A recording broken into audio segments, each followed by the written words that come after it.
मायामृगं दैतेप्सितमन्वधावत् वन्दे महापुरुषते चरणारविन्दम्। विभूषितकरान् नवनीरदाभात् पीताम्बरादरुणबिम्ब फलाधरोष्ठात् पूर्णेन्दु सुंदर मुखादरविंद नेत्रात् कृष्णात् परं किमपि तत्त्वमहं न जाने। कृष्णत्वदीय पद पंकज पंजरान्ते अद्यैव मे विशतु मानस राजहंसं। प्राणप्रयाण समये कफवात पित्तैः कंठावरोधन विधौ स्मरणं कुतस्ते। नारायणं नमस्कृत्यं नरं चैव नरोत्तमं देवीं सरस्वतीं व्यासं ततो जयमुदीरये। कैलासराणा शिवचंद्रमौळी फणींद्रमाधा मुकुटे जळाळी कारुण्य सिंधू भवदुःखहारी तुझ वीण शंभो मज कोण तारी। नमो विठ्ठला राजया पांडुरंगा नमो रुक्मिणी माऊली ज्ञान गंगा नमो पुंडलिका नमो चंद्रभागा।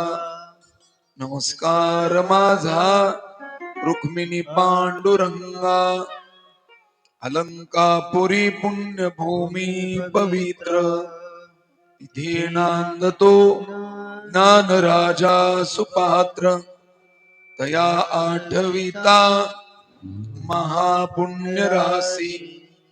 नमस्कार माझा सद्गुरु ज्ञानेश्वरासी नमो सद्गुरु तुकया ज्ञानदीपा नमो सद्गुरु सच्चिदानंद रूपा नमो सद्गुरु भक्त कल्याण मूर्ती नमो सद्गुरु भास्कर पूर्ण कीर्ती।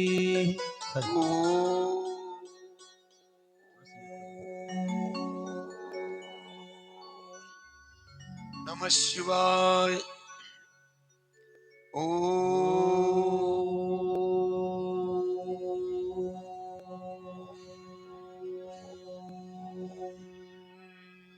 नमः शिवाय। ओ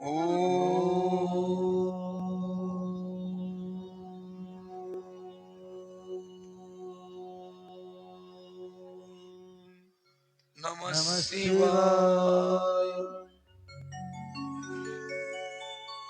अत्यंत मंगलम जात समानुभावम आर्यं तमीशमजराम रमात्मदेवम् पंचाननं प्रबल पंच विनोदशीलम् संभवाय मनसि शंकरमंबिकेशम्।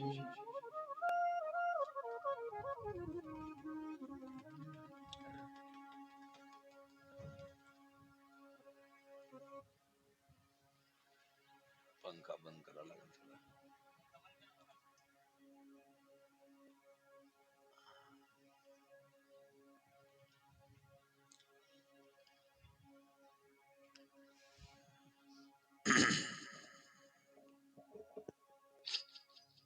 विको कमी करा आता थोडं.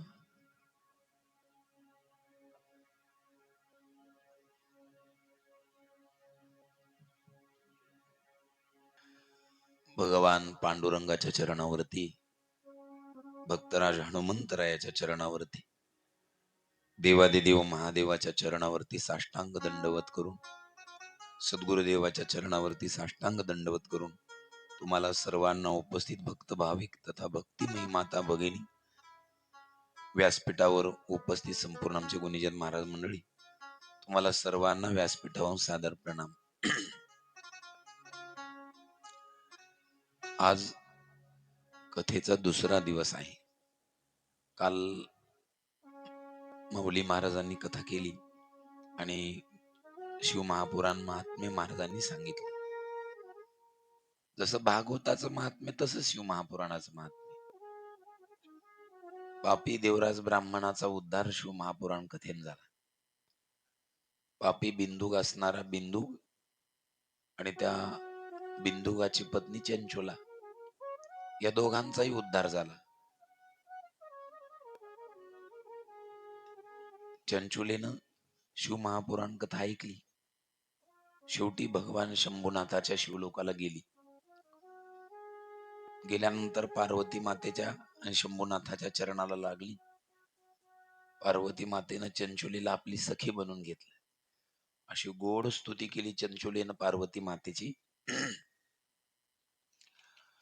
आणि पार्वती मातेची स्तुती केल्यामुळं पार्वती माता प्रसन्न झाली चंचुलेवरती आणि विचारलं की हे चंचुला, तुला मी काय देऊ? चंचुला बोलते की हे माते, पत्नी कोणाला म्हणतात? जे नवऱ्याबरोबर नुसतं लग्न करून येते तिला पत्नी नाही, तिला बायको म्हणत असतात. काहीच ना ऐको तिचं नाव बायको. पत्नी कोणाला म्हणतात? पतनात त्रायते ती पत्नी. आपल्या पतीला जी नरकापासून तारते, आपल्या पतीला नरकात जाऊ देत नाही ती पत्नी. काय वारं खूप सुटलेलं आहे, बांधून ठेवायला पाहिजे. कोणी माणूस नसते, काय नसते. कथा आपणच करायची, आपणच ऐकायची. हवा आली की परत पडणार. कामाचे हे दिवस आहेत. मला वाटतं आता गहू काढायला आले असतील, नाही ना? काय सर, चला ठीक आहे. आपल्या गावातल्या सगळ्याला सगळा परमार्थ पाठ झालाय, त्याच्यामुळे काय मंडपात यायची गरजच नाही. मोठ्या प्रेमानं बोला नमः शिवाय, नमः शिवाय. तर चंचुलेनं मातेला प्रार्थना केली. पत्नी कोणाला म्हणतात? जे आपल्या पतीला नाही का वाईट मार्गापासून, नरकापासून तारते. पत्नी पतनात येते पत्नी, जी पतनापासून आपल्या नवऱ्याला वाचवते. वेळोवेळी सांगते, अहो असं वागणं बरं नव्हतं. है ना? आवाज बसलाय माझा सगळा. सारख्या कथा चालू होत्या. जी आपल्या पतीला पतनात पासून वाचवते ती पत्नी. चंचुलेनं गोड स्तुती केली. माता पार्वतीने विचारलं, तुला काय पाहिजे? त्यावेळेला चंचुला म्हणायला लागली, माझे पती खूप दुष्ट होते ना, आणि ते आता कुठे असतील माता? खरं म्हणजे माझ्या पूर्व पुण्याईनं माझा उद्धार झाला, पण माझ्या पतिदेवाचा उद्धार व्हावा अशी माझी इच्छा आहे. तर चंचुलेला पार्वती माता म्हणतात, तुझा पती विंध्याचल पर्वतावर महाभूत होऊन पडलाय. आई, माझ्या पतीचा उद्धार झाला पाहिजे. तर माता पार्वती म्हणतात, त्याच्याकरता शिव महापुराण कथा करायला पाहिजे. मला काय माहित आता कोणाला वाचता येते, कोणाला सांगता येते. माऊली महाराजाला येते उस्मानपूरच्या, आणखीन कोणाला येते माहित नाही. कोणाला येते माहिती नाही. मग काय केलं चंचुला माते पार्वती मातेनं चंचुलीच्या पतीचा उद्धार व्हावा म्हणून तुंबरू, नारदाचे शिष्य समजा ना, नारद आणि तुंबरू मध्ये काहीच फरक नसतो. नारद विणा घेऊन नारायण नारायण म्हणतात आणि तुंबरू मात्र विणा घेऊन नमः शिवाय नमः शिवाय म्हणतात. आणि त्यांना घोड्याचं तोंड आहे तुंबरूला. त्या तुंबरूला चंचुले बरोबर पाठवलं. विंध्याचल पर्वतावरती कथेचं आयोजन केलं आणि सगळे ऋषी मुनी साधू संत आले. आश्चर्य वाटेल तुम्हाला, त्या महाभयानक पिशाच्याचा तुंबरूच्या मुखातून शिव महापुराण कथा ऐकून उद्धार झाला. अशी जसा इकडे भागवतामध्ये कोणाचा उद्धार झाला होता? धुंदुकारीचा, मेल्यानंतर. शिव महापुराण कथा सुद्धा तो बी भूत होऊन पडला होता धुंदुकारी, आणि हाही भूत होऊन पडला होता. दोघाचाही उद्धार शिव महापुराण कथेने केला. अशी ही पवित्र कथा आहे. शिवमहापुराण कथेचा विधी पण आहे काहीतरी. सर्वप्रथम चांगला दिवस बघायचा, मुहूर्त पाहायचं, चांगल्या मुहूर्तावर कथा सुरुवात करायला पाहिजे. निमंत्रण दिलं पाहिजे गावोगावी लोकांना, या आमच्या गावाला शिवमहापुराण कथा आहे, तुम्ही फक्त या, जेवणाची चिंता करू नका, आमच्या गावात 2 टाइम पंक्ती आहेत, असं सांगायला पाहिजे लोकांना. आणि सांगताना काय सांगायचं, आमच्या गावामध्ये अशी कथा आहे की ती रसमयी कथा आहे, आनंद देणारी कथा आहे, दुःख निवारण करणारी कथा सुरू होणार आहे, असं सांगायचं. आणि काय म्हणायचं, तुम्हाला 7 दिवस येणं होत नसेल ना तर 1 दिवस तरी या, पण आमच्या गावात कथा येऊन ऐका तुम्ही. आपल्या नातेवाईकाला सांगा, मुली बाळीला घेऊन या. आता आता नाही आल्या तरी शेवटी शेवटी 2 दिवस आणले की मग जत्रा होईपर्यंत ठेवता येते. दोन्ही काम होतं, जत्राचं बी होतं नेहमी. 1 दिवस तरी या म्हणायचं. असं म्हणतात सूत महाराज सौनकादिक ऋषीला, बाबा शिव महापुराण कथेतला एक क्षण सुद्धा जीवाचं कल्याण करणार, एक क्षण सुद्धा. काय म्हटले ते, परीस असतो ना, परीस परीस असतो ना, तर तो परीस असं लोखंडाला लावला की त्या लोखंडाच काय होतं बोला, सोनं होतं. तो किती वेळ लावावा लागतंय, तासभर, अर्धा तास काहीतरी, किती वेळ लावावा लागतो. स्पर्श झाला की सगळ्या लोखंडाचं सोनं होतं. तसं शिव महापुराण कथेचा स्पर्श झाला की जीवाचं कल्याण होतं. अशी कथा आहे बघा, कल्याण करा. मोठ्या प्रेमानं बोला नमः शिवाय. इकडच्या बाजूला अथर्थ का एखादी चटई, ताई जयश्री ताई, तुमच्या बाजूला अथर्थ का एक चटई, म्हणजे थोडस कोणी आलं तर मागून बसेल. या बाजूला एक अथरा. आता कोणी येईल नाही येईल, आपण आहोतच सगळे, काय अडचण नाही. तुम्ही एवढे बी भरपूर झाले, मला काय अडचण नाही, फक्त मन लावून ऐका. मी सुद्धा तुम्हाला मन लावून कथा सांगतो. शिवकथा जर मंदिरात झाली तर अतिउत्तम असते. तीर्थात, वनात, घरात कुठे बी कथेचं आयोजन करता येतं. फक्त कथा, आता सप्ताह आहे मधला एवढा वेळ कसा घालावा, टाइमपास म्हणून कथा ठेवायची नाही. बहुतांश सप्त्यात कथा लोक टाइमपास म्हणून ठेवतात, मधला एवढा वेळ कसा घालायचा. गाथा भजन झालं, मग मग काय करायचं, पहिलं ज्ञानेश्वरी प्रवचन असायचं, पण आता मधला एवढा वेळ कसा घालवायचा, अखंड हरिनाम सप्ताह, शिव महापुराण टाइमपास म्हणून नाही, मन लावून कथा करायची. आयोजकांनी सुद्धा, आता बघा बरं, आज आपल्या कथेला वास्तविक पाहता यजमान पाहिजे ना, कथेला कोणीतरी आहे का, एक बी यादृशम वित्तम तादृशम कार्य मी वही. लग्नाला जसा खर्च लावा लागतो का, तसा शिव महापुराण कथेला खर्च करायचा. काय होईल तुम्ही करून तर पहा खर्च, नाही तुम्हाला 10 पटीनं मिळाला तर शिवपुराण कथा सांगायचं सोडून दे. 1 रुपया खर्च केला की 1000 रुपये मिळालेच पाहिजे. पण इथं पाहिजे ना भरोसा, भरोसा पाहिजे की नाही बोला. लोक बरं शिवमहापुराण कथा म्हणलं की वर्गणी देतात. लोक वर्गणी देतात, पैसा देतात, पण वेळ देत नाही. कथेमध्ये सूत महाराज म्हणतात, अरे बाबा, तुम्ही नुसतं धन देऊन चालणार नाही, त्याच्यासाठी तुम्हाला तन मन बी दिलं पाहिजे. धन तर द्या, पण धनाबरोबर काय द्या, तन आणि मन सुद्धा द्या, असं सांगितलं. त्यानंतर एखादा कथा सांगणारा व्यास पाहायचा, तो व्यास मर्यादात असला पाहिजे. पुराण सांगणारा चांगला पवित्र असला पाहिजे, दक्ष असला पाहिजे, शांत असला पाहिजे, विजित मत्सर, कोणाचा मत्सर न करणारा असला पाहिजे, साधू हृदयाचा असला पाहिजे, कारुण्यवान असला पाहिजे. असो, जाऊ द्या.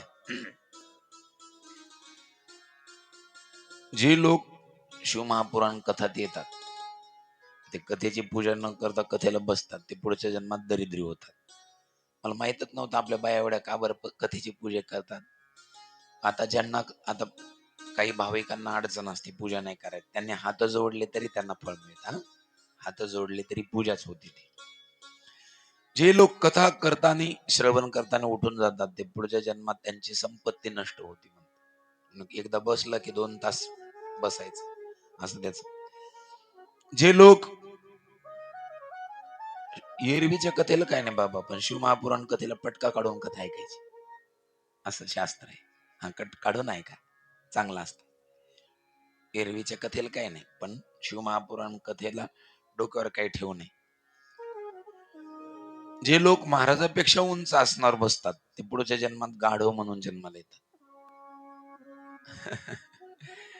असं लिहिलंय व्हायच्या. मी शिवमहापुराणातले मुद्दे लिहून आणले. सगळं शिवमहापुराण उघडायला बरं नाही वाटत म्हणलं आपलं, आता मी सुद्धा नोट्स करायला लागलो आता. जे लोक कधीच शिवमहापुराण म्हणा की कोणतीच कथा ऐकत नाही ते पूर्व पुण्याईनं माणूस म्हणून जन्माला आलेत, पण ते पुढच्या जन्मात 100% डुक्कर गाढवाच्या जन्माला जाते, असं शिव महापुराणात लिहिले. त्याच्यानंतर जे लोक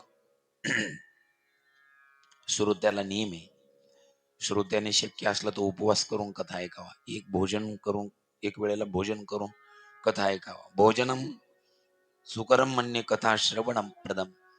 इतकं बी खाऊन यायचं नाही की कथात आल्याबरोबरच झोप लागेल. काही काही तर माणसं घरून डोळे टार वाटलेले घेऊन येते, कथेत आले की धडाधड झोपते. असं नाही करायचं. जाऊ द्या. कथा संपल्यावर कथा वाचकाला दान द्यावं. कथा पूर्ण झाल्यानंतर यज्ञ हवन करावं. भगवद्गीतेचं पारायण करावं. मंत्राचा जप करावा. याप्रमाणे शिवमहापुराणाचं महात्म्य महाराजांनी काल विस्तारानं सांगितलं, पण मी तुम्हाला थोडक्यात सांगितलं. मोठ्या प्रेमानं बोला भोलेनाथ भगवान की. आज मात्र मी तुम्हाला पहिल्या दिवसाची कथा झाली, आता दुसऱ्या दिवसाची कथेला सुरुवात करतो. काय आहे? धर्मक्षेत्रे महाक्षेत्रे गंगा कालिंदी संगमे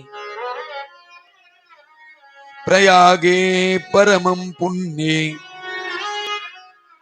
ब्रह्मलोकस्य वरत्मनि. भगवान देवादिदेव महादेवाचं ध्यान करून माता पार्वती सहित महादेवाच्या सर्व परिवाराला आम्ही नमस्कार करतो.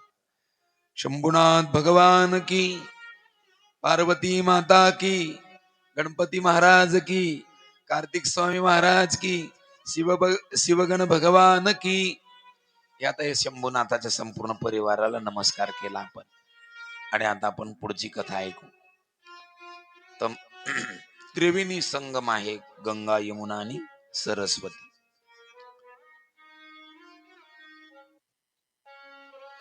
या त्रिवेणी संगमावरती कुंभमेळा भरला होता. आणि त्या कुंभमेळ्याच्या पवित्र काळामध्ये गोड अशी त्या ठिकाणी शौनक ऋषींनी यज्ञ करायला सुरुवात केला. तर त्या यज्ञामध्ये त्रिवेणी संगमावरती रोमहर्षण सूत महाराजांचं आगमन झालं. सगळ्या कथा सुतानी शौनक ऋषीला नैमिषारण्यात सांगितल्यात, एक कथा सोडून. कोणती? शिवमहापुराण सोडून. शिवमहापुराण कथा कुठं सांगितली बोला? शिवमहापुराण कथा ऋषी मुनीला त्रिवेणी संगमावरती सांगितली. शिवमहापुराण कथा त्रिवेणी संगमावर ऐकण्याचं खूप मोठं भाग्य असतं. तुम्ही म्हणाल मग आम्हाला कधी ऐकायला भेटेल त्रिवेणी संगम? तुम्ही कथेत आलात ना, त्रिवेणी संगम झाला. कथा हाच त्रिवेणी संगम आहे. कथा त्रिवेणी संगम, कथा त्रिवेणी संगम, कथा त्रिवेणी संगम, कथा त्रिवेणी संगम. देवभक्त आणि नाम, देवभक्त आणि नाम, देवभक्तानि नाम, देवभक्तानि नाम. तेथीचे उत्तम, तेथीचे उत्तम, तेथीचे उत्तम, तेथीचे उत्तम. चरण रेज वंदिता, चरण वंदिता, हो चरण रज वंदिता. जळती दोषाचे डोंगर, जळती दोषाचे डोंगर, जळती दोषाचे डोंगर, शुद्ध होती नारी नर. जळती दोषाचे डोंगर, जळती दोषाचे डोंगर, जळती दोषाचे डोंगर, शुद्ध होती नारी नर. कथा त्रिवेणी संगम आहे. आपली कथा सुद्धा त्रिवेणी संगम आहे. त्रिवेणी संगमामध्ये 3 नद्या आहेत ना म्हणा, गंगा यमुना सरस्वती. मग आपल्या कथेमध्ये 3 काय काय? कथा सुरू झाली, तुम्हाला आश्चर्य वाटेल, वरचे आवाज जास्त येतात बेटा, थोडेसे खालची मधली खालची वाढव. कथा सुरू झाली, आता कथा कोणाची चालू आहे सध्या? महादेवाची. महादेवाच्या कथेला साक्षात पांडुरंग येतात, महादेवाच्या कथेला राम येतात, महादेवाच्या कथेला कृष्ण हजर असतात. जेव्हा शंभूची कथा असते तेव्हा विष्णू हजर असतात, आणि जेव्हा विष्णूची कथा असते तेव्हा शंभू हजर असतात. देव कथा त्रिवेणी संगम. पहिल्यांदा या कथेतलं पहिलं तीर्थ कोणतं येतं? परमात्मा तीर्थ कथेत येत. दुसरं नाम, आणि तिसरं भक्त. तुका म्हणे देव भक्ताचा संगम, आणि तेथे ओघ नाम त्रिवेणीच.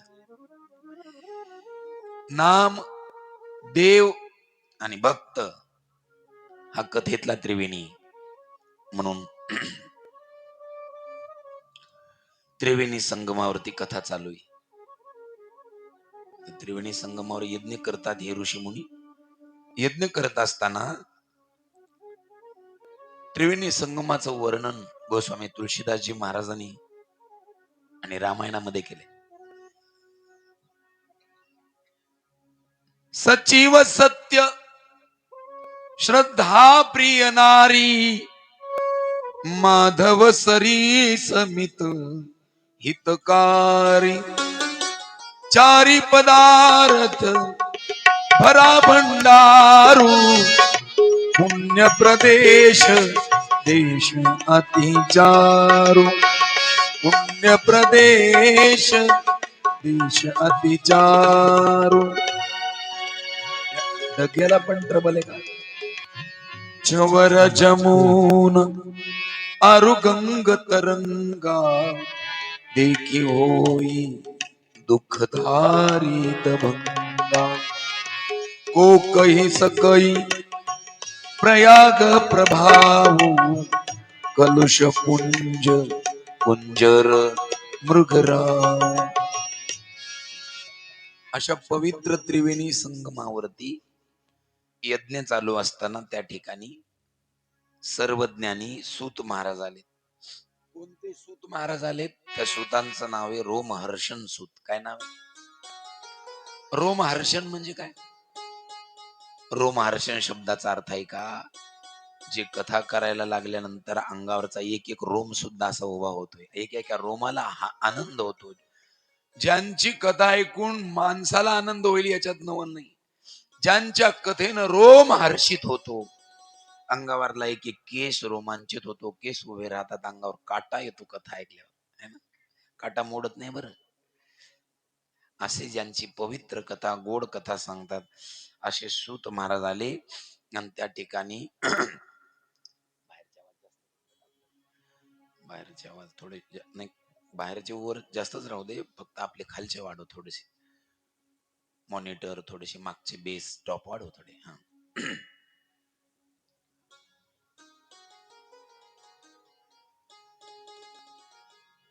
सूत महाराजांचं आगमन झालं.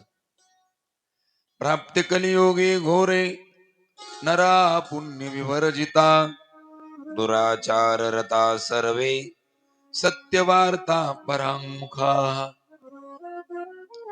सौनकादिक ऋषींनी सूत महाराजाला आसन दिलं.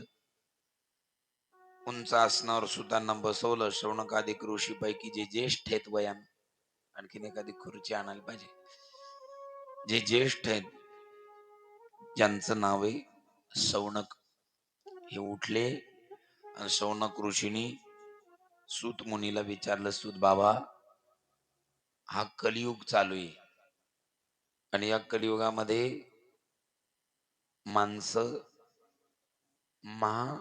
पापाकडे प्रवृत्त आहेत. दुसरी गोष्ट बाबा काय, या कलियुगामध्ये माणसं पुण्य विवर्जित, पुण्य नसणारे माणसं या कलियुगामध्ये जास्त आहेत. वाईट मार्गाला लागलेले आणि सत्याचं आचरण सोडून दिलेले माणसे कलियुगात काय, झूठ ही लेना झूठ ही देना, झूठई भोजन झूठच बेना. ब्राह्मण लोभी, वेदाचा विक्रय करणारे, त्रिकाल संध्या नसणारे, ब्रह्मबोधापासून वंचित. त्रिकाल संध्याहीन ब्रह्मबोध विवर्जिता. क्षेत्रीय बलहीन, युद्धात प्रेम नसणारे, प्रजेच्या पालनापासून दूर जाणारे, वैश्या संस्कार येणास्ते स्वधर्म त्यागशालिनी. वैश्य लोक, एखादी खुर्ची आणून द्या ना कोणीतरी. नाही ती नाही, तुम्ही नका, बस द्या बस द्या.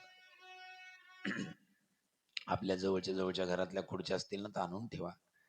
काही वर्षभर आपल्या घरी कोणीतरी येऊन खुर्चीवर बसण्यापेक्षा त्या खुर्चीचा खरा फायदा आपला कथित होईल, ज्यांना बसता येत नाही ते. वैश्य संस्कारहीन, सुधर्माचा त्याग करणारे,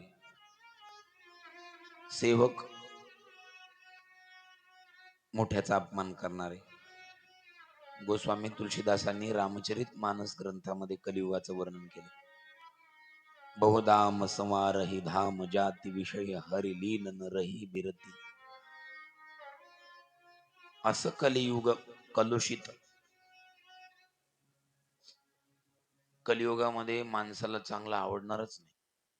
चांगलं कोणी सांगितलं तर तो आपल्याला दुश्मन वाटतं. तुमचा कोणाचा दोष नाही, हा युगाचा धर्माचाच प्रभाव आहे. तुम्ही कोणालाही चांगलं सांगायला जा. गुरुवर्य रामप्रसाद महाराज वंडे शास्त्री बाबा रात्री गावातले फक्त 5च माणसं कीर्तनाला होते, फक्त 5. महाराजाला एवढं वाईट वाटलं आणि इतकं काम होतं महाराजांना सकाळी, तर महाराज सालगाव मध्ये आपल्या प्रत्येकाच्या घरी गेले, स्वतः शास्त्री महाराज, आणि प्रत्येकाला जाऊन सांगायला लागले, जस काय गुरुजींच्या घरी लग्न आहे की तुम्ही आमच्या घरी या.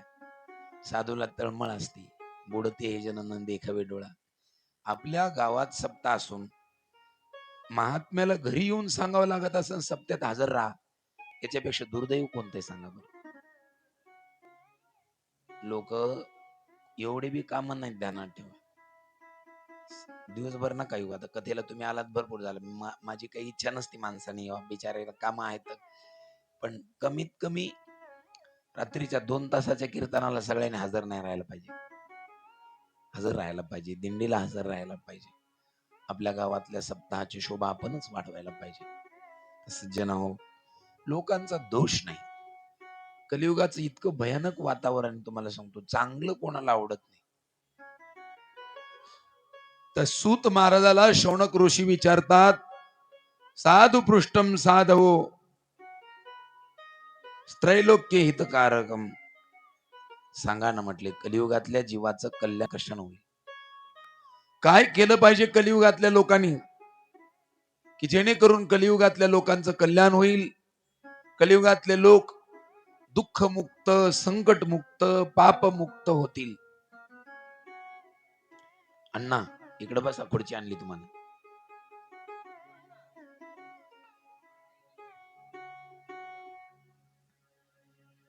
काय करायला पाहिजे?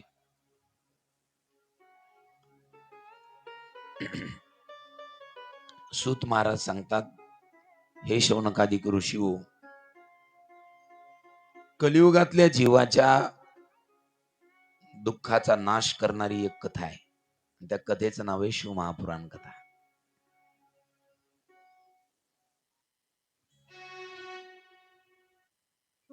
तोपर्यंत सर्व शास्त्र एकमेक आपल्या आपल्यामध्ये मी श्रेष्ठ शास्त्र आहे, मी श्रेष्ठ शास्त्र आहे असं आपल्यातल्या आपल्यातच शास्त्र पुराण मोठेपणा गर्जना करतील, जोपर्यंत त्या शास्त्राच्या पुढे शिवमहापुराण येणार नाही. एकदा शिवमहापुराण आलं की सगळे शास्त्र शांत होतात. काय महिमा आहे शिवमहापुराणाचा. सच्चिव पुराणम ही श्लोक अर्धमेवच य पठत भक्ती संयुक्त सपापान मुच्यते क्षणात. जो भक्त भक्तिभावानं शिवमहापुराणाच्या 1 किंवा अर्ध्या श्लोकाचा पाठ करतो, तो तात्काळ सर्व पापातून मुक्त होतो. जो महाशिवरात्रीच्या दिवशी उपवास करून शिव महापुराणाचा पाठ कर, श्री शिवाय नमः नम पार्वती पतये हर हर महादेव.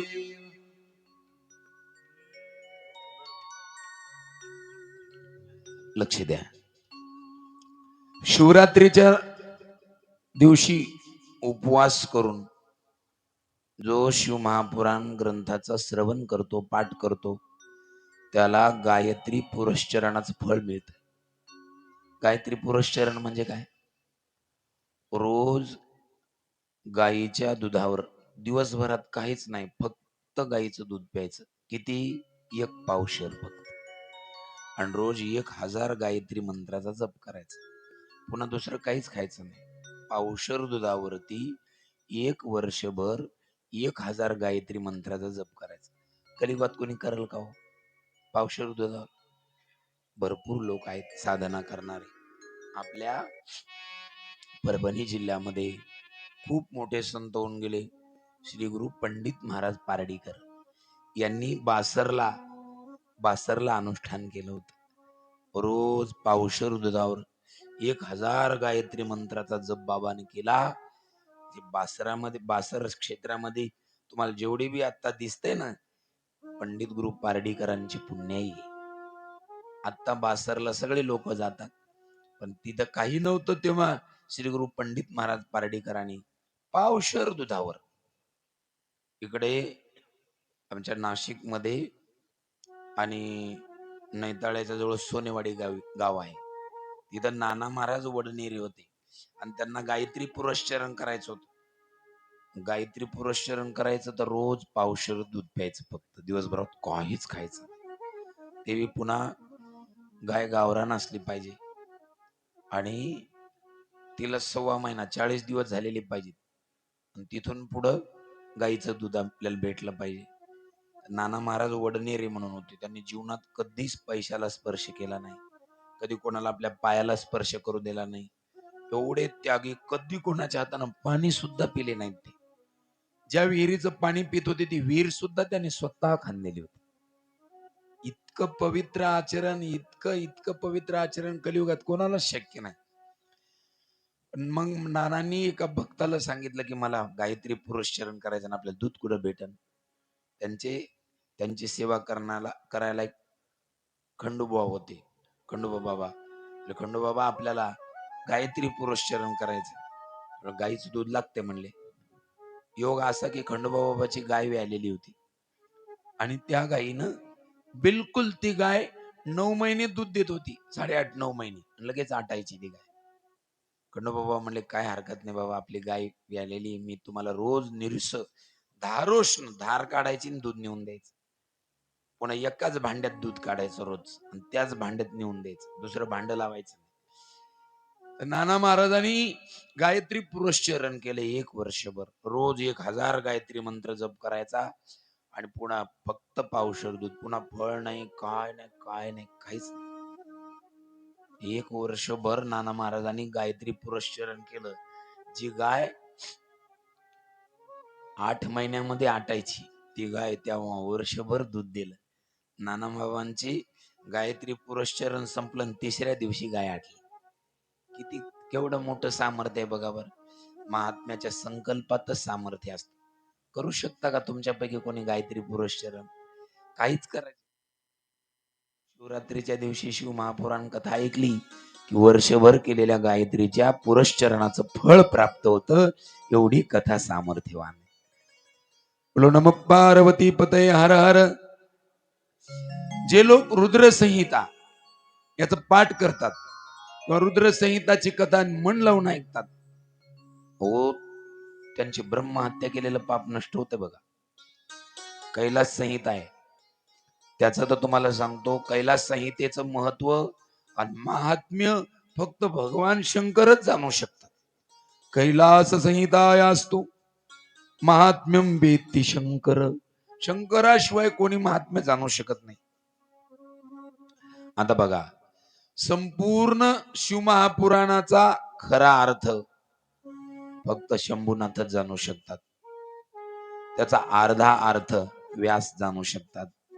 त्या व्यासांच्या अर्ध्यातला अर्धा अर्थ म्हणजे पावशेर भाग सूत महाराज जाणू शकतात. त्याच्यातला तर मी तर काहीच जाणू शकत नाही. फक्त मला ऐकलं तसं तुम्हाला सांगायचं काम करतो. पूर्वीच्या काळात शिवमहापुराण कथा 12 संहिता होत्या. 12 संहिता होत्या. आता 7 संहिता आहेत. पुन्हा पहिल्या काळामध्ये शिवमहापुराण कथेला 1,00,000 श्लोक होते. सूत महाराजांना काय व्यासांनी काय केलं की 12 संहिताची जी कथा होती ती 7 संहितामध्ये आणली आणि 1,00,000 श्लोकाचं तात्पर्य कशात आणलं? फक्त 24,000 श्लोकामध्ये आणले. कोणत्या कोणत्या संहिता आहेत? पहिली संहिता आहे जिचं नाव आहे विद्येश्वर संहिता. दुसरी संहिता आहे जिचं नाव आहे रुद्र संहिता. तिसरी संहिता आहे जिचं नाव आहे शतरुद्र संहिता. चौथी कोटी रुद्र. पाचवी उमा संहिता. सहावी कैलास संहिता आणि 7वी वायुव्य संहिता. शौनक ऋषी म्हणतात, सूत महाराज, जीवाला पवित्र करणारी शिवमहापुराण कथा तुम्ही आम्हाला पण सांगा बुवा, आणि व्यवस्थित सांगा, काही घाई गडबड नाही, काही नाही, शांत चित्तानं सांगा. सूत महाराज म्हणतात, ऐका. मुनीनाम षटकुलीनानाम ब्रुवतामितरे वरम इदम फलम इदम परमिदम नेति विवाद सुमहानभूत. एकदा काय झालं, ऋषींच्या मध्ये विवाद सुरू झाला. कोणी ऋषी म्हणे नाही ब्रह्मा मोठा आहे, कोणी म्हणे नाही नाही विष्णू महान आहेत, कोणी म्हटले नाही मग रुद्र महान आहेत. हे म्हटले एक काम करू, म्हटले काय, आपल्यातले आपल्यात वाद विवाद करत बसण्यापेक्षा आपण शहाण्याला विचारू की कोण महान येत. एकादशीचा दिवस असला आवाज ऑटोमॅटिकच बसतो.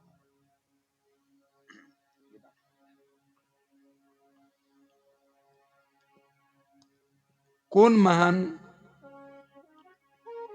वादाचं उत्तर काय कोणातून मिळेना.